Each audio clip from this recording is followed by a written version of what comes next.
नमस्कार, मैं जाहिर रिमाइंड्स एजुकेशन में आप बीएड, एमए और पीटीसी के सभी तालीमार्थियों का बहुत बहुत स्वागत करता हूँ। आज हम अध्ययन करेंगे जीन पियाजे ने जो नैतिक विकास का सिद्धांत दिया हुआ है उसका हम आज बारीकी से विश्लेषण करेंगे। नैतिक विकास यानी क्या, बालक को ये बता होता है उसके लिए क्या सही है क्या गलत है।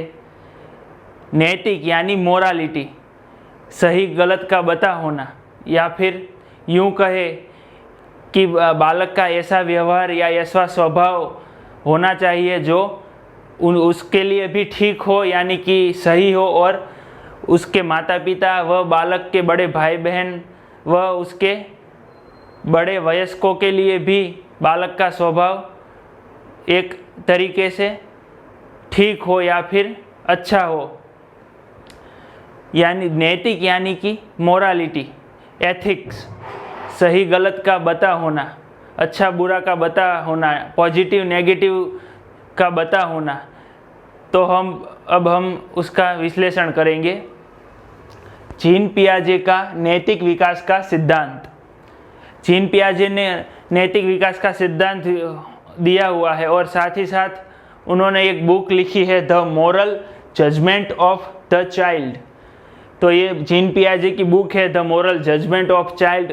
उसमें उन्होंने लिखा हुआ है कि पियाजे का मानना था कि बच्चों के नैतिक निर्णय के विकास में एक निश्चित क्रम एवं तार्किक पैटर्न होता है जो बौद्धिक विकास से संबंधित होता है। निश्चित क्रम और तार्किक पैटर्न दोनों बच्चों के नैतिक निर्णय, यानी कि वो सही गलत का जो बालक हो किसी समस्या समाधान में अथवा तो कोई परिस्थिति में या फिर उसके साथ कोई घटना बनती है, तब जब बालक नैतिक निर्णय लेता है तो नैतिक निर्णय के विकास में एक निश्चित क्रम एवं तार्किक पैटर्न होता है जो बौद्धिक विकास से संबंधित होता है। उसके चिंतन में एक निश्चित क्रम होता है और साथ ही साथ तार्किक पैटर्न भी होता है। वैसा जीन पियाजे का नैतिक विकास के निर्णय लेने में प्रतिपादित करते हैं। तो हम आगे बढ़ते हैं। पियाजे के अनुसार नैतिक विकास न्याय के परिपक्व प्लस स्वस्फूर्त प्रत्ययों की प्राप्ति है, जिसे बालक अपने को वातावरण के साथ अंतःक्रिया करते हैं, उन्हें परिवर्तन व परिमार्जित करते हैं। तो यहाँ नैतिक विकास के न्याय के बारे में जीन पियाजे का कहना है कि नैतिक विकास न्याय के परिपक्व और स्वस्फूर्त प्रत्ययों की प्राप्ति है, जिसे बालक अपने को वातावरण के साथ अंतःक्रिया, यानी कि बालक अपने आसपास, यानी कि अपने माता पिता व अपने बड़े भाई बहन और अपने मित्रों एवं स्कूल में अपने समवयस्क या फिर समकक्षा के बालकों के साथ अंतःक्रिया करता है, अब सामाजिकरण की क्रिया करता है, तो उन्हें परिवर्तन व परिमार्जित करते हैं। तो यहाँ हम जीन पियाजे के नैतिक विकास के बारे में और अधिक अब विश्लेषण करेंगे। जीन पियाजे ने जो नैतिक विकास की अवस्था दी हुई है, जिसमें पहली है प्रतिमानहीनता, जिसका समय है जन्म से, तो समझते हैं बारीकी से। और बालक की नैतिक विकास की जो पहली अवस्था है वो जीन पियाजे के मुताबिक प्रतिमानहीनता, जिसका समय है जन्म से 5 वर्ष तक, जिसमें सामाजिक बंधन, कानून, प्रतिबंध से अनभिज्ञ होते हैं।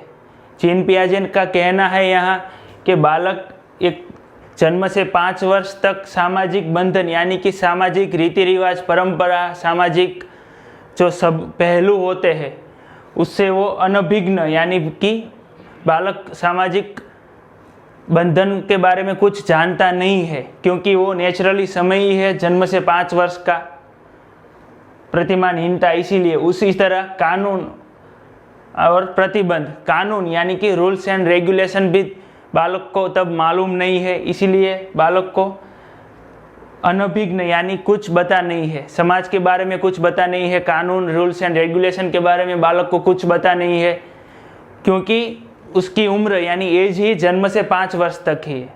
आगे देखते हैं, बालक के व्यवहार का मुख्य आधार सुख दुख का भाव होता है। बालक का व्यवहार का मुख्य आधार सुख या दुख होता है। कभी बालक प्रसन्न होता है तो कभी बालक दुखी होता है। तो उसी तरह उसका मुख्य व्यवहार का जो भाव होता है, या तो फिर दुख होता है तो वो रोने लगता है, या फिर उसको खुशी होती है, बालक को खुशी होती है तब वो हंसने लगता है। तो यहाँ जीन पियाजे कहते हैं बालक के व्यवहार का मुख्य आधार सुख दुख का भाव होता है। देखते हैं आगे, परायत सत्ता, जो जीन पियाजे के मुताबिक दूसरी अवस्था है नैतिक विकास की, उसका समय है 5 से 8 वर्ष तक। 5 से 8 वर्ष की ये अवस्था है। नैतिक विकास पुरस्कार तथा दंड से प्रभावित।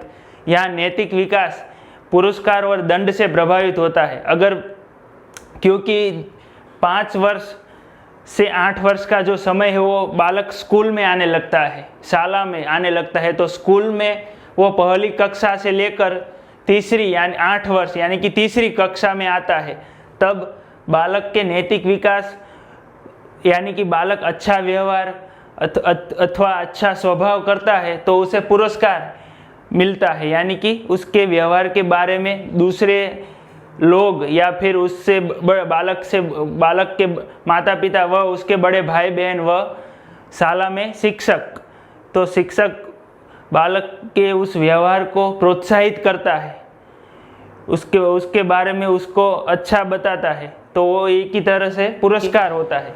बालक जब बुरा व्यवहार करता है तो उसे दंड भी दिया जाता है।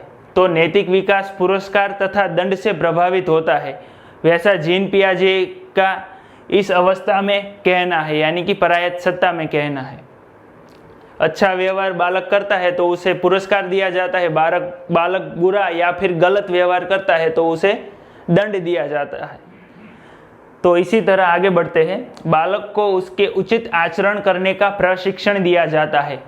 स्कूल में भी और घर में माँ बाप द्वारा भी बालक अच्छा व्यवहार करे, उसीलिए उसे उचित आचरण की प्रशिक्षण यानी कि बालक का स्वभाव कैसा होना चाहिए वो उसे प्रत्यक्ष न होकर परोक्ष होकर भी सिखाया जाता है। माता पिता भी बालक को बताते हैं, घर में उसे अच्छे संस्कार देते हैं, उसके व्यवहार के बारे में उसे वो कुछ गलत करता है तो माँ बाप भी उसे टोकते हैं। वैसे ही स्कूल में भी शिक्षकों भी बालक को उसे अच्छे व्यवहार को प्रोत्साहन देते हैं और साथ ही साथ उचित आचरण करने पर या फिर उचित आचरण करने का प्रशिक्षण देते हैं। उसे सिखाते हैं कैसे वर्तन किया जाए, शिस्त यानी फिर डिसिप्लिन कैसे रखी जाए और सबके साथ कैसे मिलजुल कर रहना चाहिए, वैसा उचित आचरण देते हैं। आगे बढ़ते हैं, नैतिक विकास बाह्य सत्ता द्वारा नियंत्रित होता है। नैतिक विकास होता है जो बाह्य सत्ता द्वारा नियंत्रित होता है, जैसे कि समाज जो है, सामाजिकरण कारकों में घर के माता पिता व बड़े भाई बहन, आस पास के मोहल्लों के लोग, मोहल्लों के बालक के मित्र, वैसे ही शाला में यानी कि स्कूल में शिक्षक और बालक के समवयस्क छात्रों, ये सभी सामाजिक कारकों जो होते हैं उससे नैतिक विकास यानी कि बालक कुछ ना कुछ उनसे भी सीखता है। समाज को एक अपेक्षा होती है कि बालक अच्छा वर्तन करे, बालक सही तरीके से सबके साथ पेश आए, ऐसा माता पिता भी चाहते हैं और शिक्षक भी। बालक में अच्छे संस्कारों का संचार किया जाए, वैसा माता पिता और शिक्षक भी चाहते हैं। तो ऐसे ही नैतिक विकास बाह्य सत्ता द्वारा नियंत्रित होता है। तो सभी सामाजिक कारकों से नैतिक विकास नियंत्रित होता है। अब हम यहाँ इस दोनों अवस्थाओं को समझे हैं, अब आगे दूसरी 2 अवस्थाओं को जीन पियाजे ने समझेंगे। तीसरी नैतिक अवस्था जो दी हुई है वो है परायतता यानी कि पारस्परिकता। पारस्परिकता की समय अवधि है 9 से 13 साल यानी कि 9 ईयर्स से लेकर 13 ईयर्स तक, 9 से 13 साल तक। और अंतिम नैतिक विकास की अवस्था है यानी कि चौथी और अंतिम नैतिक विकास की अवस्था है स्वायत्तता यानी कि किशोरावस्था, जिसकी समय अवधि है 13 साल से लेकर 18 साल तक यानी कि 13 साल से लेकर 18 साल तक। तो चलते हैं, उसका बारीकी से अध्ययन करते हैं। परायत्तता यानी कि पारस्परिकता 9 वर्ष से 13 वर्ष की समय अवधि है। जब बालक 9 वर्ष में प्रवेशता है तब ये नैतिक विकास की अवस्था शुरू हो जाती है। तो उसके लक्षणों को समझते हैं। समान आयु वर्ग व वयस्कों के साथ सहयोग पर बल तथा उनके विचारों से प्रभावित। जब बालक समान आयु वर्ग यानी कि वो स्कूल जाता है तब उसकी कक्षा में समान आयु वर्ग यानी कि समकक्ष छात्रों, समान वय के जो उसकी कक्षा में छात्र होते हैं, उससे वो अलग अलग समूह बनाने लगता है, उसके साथ ग्रुप बनाने लगता है। तो वो ग्रुप में रहने लगता है और समूह बनाने लगता है। तो समान आयु वर्ग व वयस्कों के साथ सहयोग, और वयस्कों यानी कि घर में माता पिता के रोजिंदा कार्यों में, रूटीन कार्यों में, घर के कार्यों में मदद करने लगता है। तो वैसे वे अपने वयस्कों यानी अपने बड़ों को सहयोग करता है, चाहे वो घर में हो या स्कूल में। तथा उनके विचारों से प्रभावित, बालक अपने शिक्षकों के विचारों से बहुत प्रभावित होता है। वैसे ही अपने माता पिता को भी यानी कि माता पिता के विचारों से भी बालक कहीं ना कहीं प्रभावित हो रहता है। आगे बढ़ते हैं, हमें क्या करना चाहिए और क्या नहीं, यानी कि बालक को क्या करना चाहिए और क्या नहीं, वो इस अवस्था में यानी कि 9 से 13 साल के दौरान उसको पता चलता है कि बालक के लिए क्या सही है और बालक के लिए क्या गलत है, कौन सा अच्छा व्यवहार है, कौन सा बुरा व्यवहार है, किस व्यवहार से कौन खुश होगा, किन व्यवहार से कौन दुखी होगा, वो सभी बालक इस अवस्था में जानता है।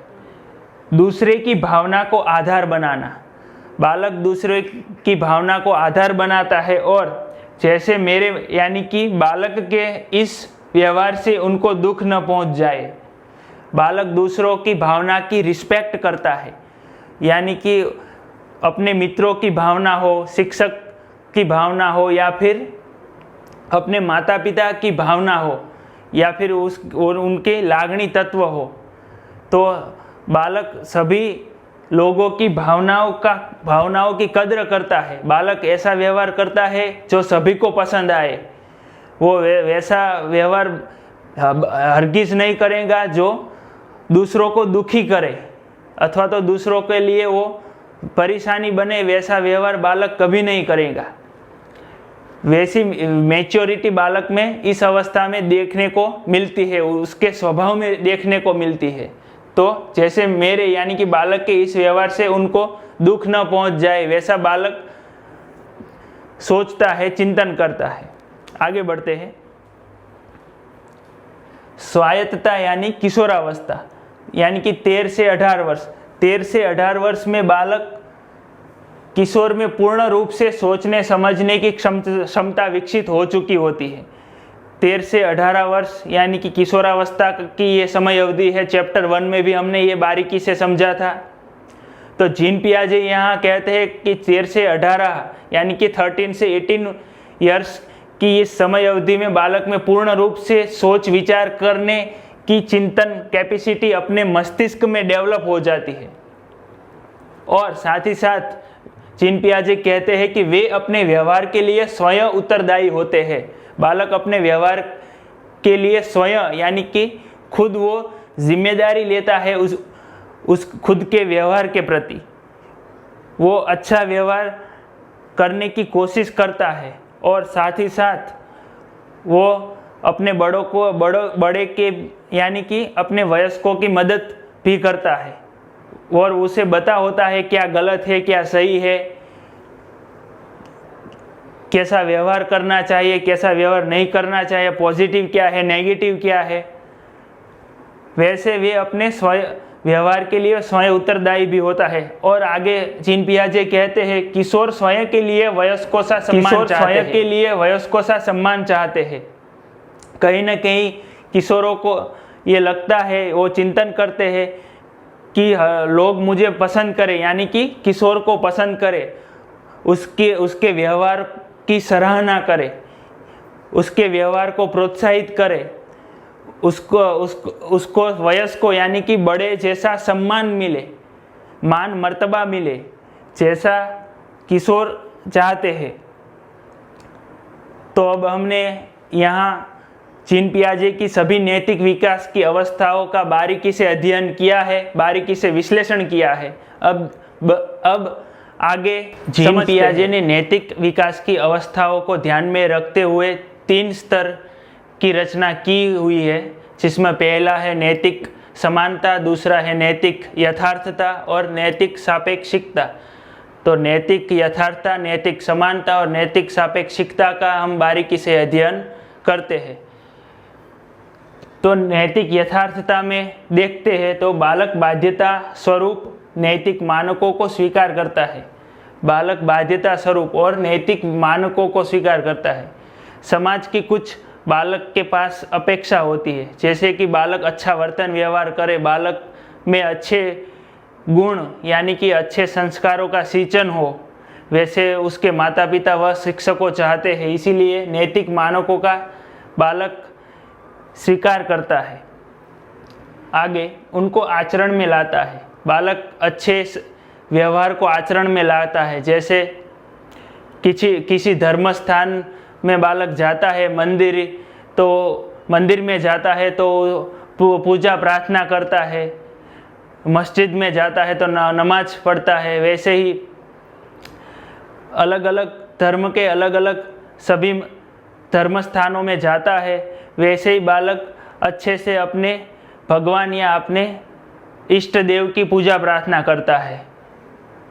तो वैसे ही वो पढ़ाई में भी आगे आए, वैसा वो अपने माता पिता चाहते हैं, वह शिक्षक भी वैसा चाहते हैं कि पढ़ाई में वो अच्छा बने, अच्छे मार्क्स लाए, अच्छे से वो पढ़ाई करे, साथ ही साथ स्पोर्ट्स में भी वो, खेलकूद में भी, अलग अलग विविध स्पर्धाओं में भी वो आगे आए। तो उनको आचरण में लाता है, उसी अच्छे स्वभाव के अच्छे व्यवहार को आचरण में वो लाता चला जाता है आगे। परंतु स्वयं की इच्छा से नहीं बल्कि दबाव स्वरूप इन नैतिक प्रतिमानों को स्वीकार करता है।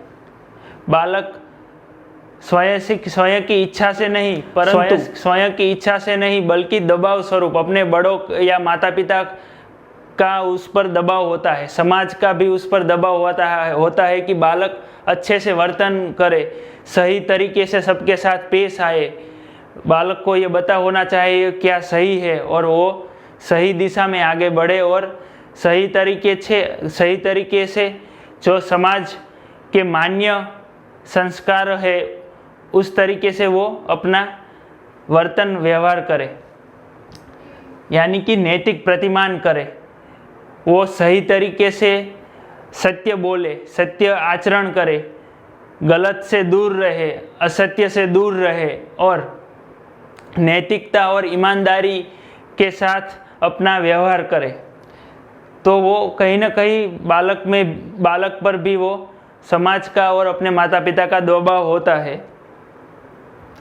आगे बढ़ते हैं। नैतिक यथार्थता के 2 मूल स्रोत। नैतिक यथार्थता के यहाँ जीन पियाजे ने 2 मूल स्रोत दिए हुए हैं, तो उसका विश्लेषण करेंगे। बालकों की बौद्धिक संरचना।